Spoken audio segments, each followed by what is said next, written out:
नमस्कार दोस्तों, आज के इस वीडियो में चर्चा होगी 13 जुलाई 2026 के करंट अफेयर्स की। और करंट अफेयर्स आपके किसी भी एग्ज़ाम के लिए बहुत ज़रूरी हैं, इसीलिए अंत तक जुड़े रहिएगा।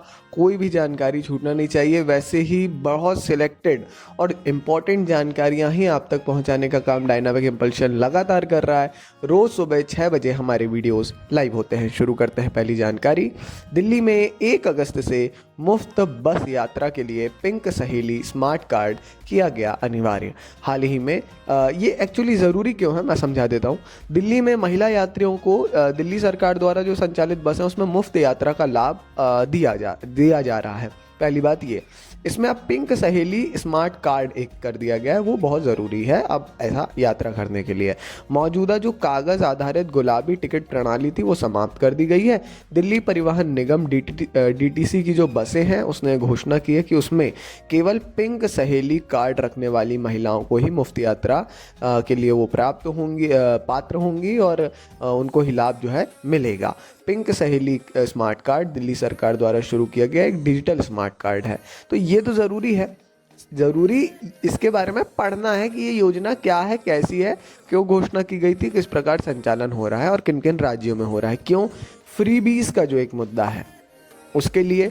दूसरी बात, ये योजना है अपने आप में तो ठीक है, और साथ में ये कहीं ना कहीं पूरे मतलब दिल्ली में एक बड़ी योजना है और न्यूज़ में बनी रहती है, इसीलिए इसके बारे में जानना समझना ज़रूरी हो जाता है कहीं ना कहीं। ठीक है, तो ये आप इसके बारे में थोड़ा पढ़ लीजिएगा। बढ़ते हैं आगे अगली जानकारी की ओर। नोवो नॉर्डिक्स ने भारत में सप्ताह में एक बार ली जाने वाली बेसल इंसुलिन वीकली लॉन्च की है। नोवो नॉर्डिक्स इंडिया इसने इंसुलिन जो वंस अ वीक लेने वाली है, वीकली ऐसा करके इसका नाम है, इसकी शुरुआत की है, जो कि मधुमेह के उपचार के क्षेत्र में एक महत्वपूर्ण विकास है।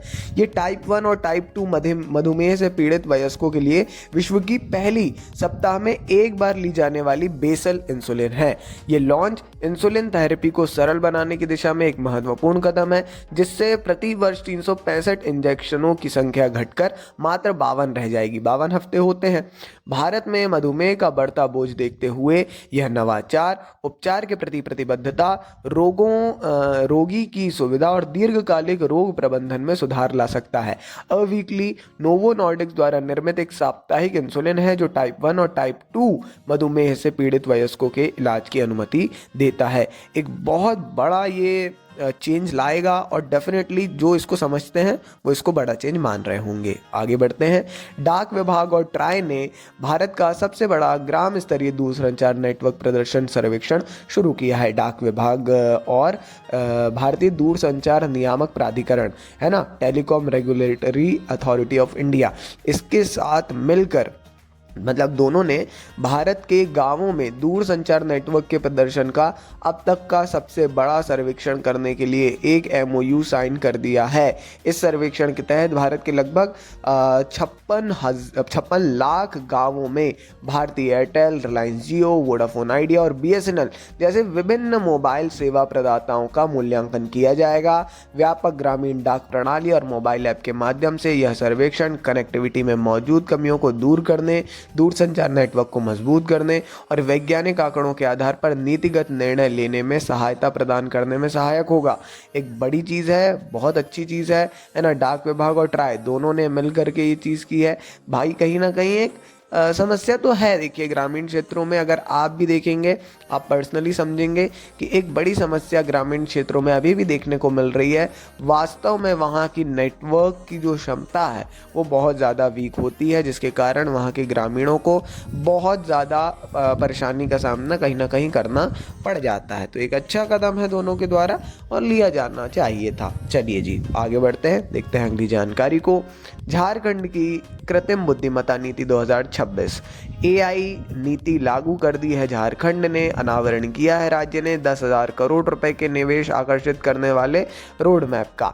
झारखंड सरकार ने एक महत्वाकांक्षी एआई नीति 2026 से 2031 का रोड मैप जारी कर दिया है, जिसका उद्देश्य राज्य को भारत के अग्रणी एआई संचालित शासन और प्रौद्योगिकी केंद्रों में से एक के रूप में स्थापित करना है। यह रोड मैप नई दिल्ली में आयोजित राष्ट्रीय हितधारक परामर्श 2026 के दौरान प्रस्तुत किया गया था। इस रोड मैप में 10,000 करोड़ रुपए से अधिक का निजी निवेश आकर्षित करने, 50 से अधिक वैश्विक क्षमता केंद्र स्थापित करने, 1,000 AI स्टार्टअप को समर्थन देने और अगले 5 वर्षों में 1 लाख से अधिक AI सक्षम रोजगार सृजित करने की योजना है। झारखंड के मुख्यमंत्री हेमंत सोरेन के नेतृत्व वाली राज्य सरकार ने शासन, सार्वजनिक सेवाओं और डिजिटल अर्थव्यवस्था जैसे विभिन्न क्षेत्रों में कृत्रिम बुद्धिमत्ता को अपनाने में तेजी लाने के लिए एक बड़ा प्रयास ये किया है। तो ये थी आज के इस वीडियो की अंतिम जानकारी।